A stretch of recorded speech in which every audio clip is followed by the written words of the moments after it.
పరమేశ్వరుడికి అత్యంత శక్తివంతమైన అభిషేకం జరిగేది ఎప్పుడో తెలుసా?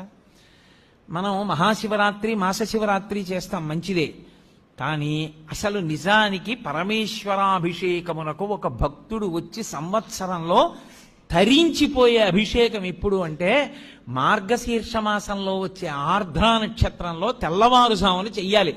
సమస్త తాపోపశాంతి దేని వలన కలుగుతుందంటే ఆర్ద్రాభిషేకము చేత కలుగుతుంది.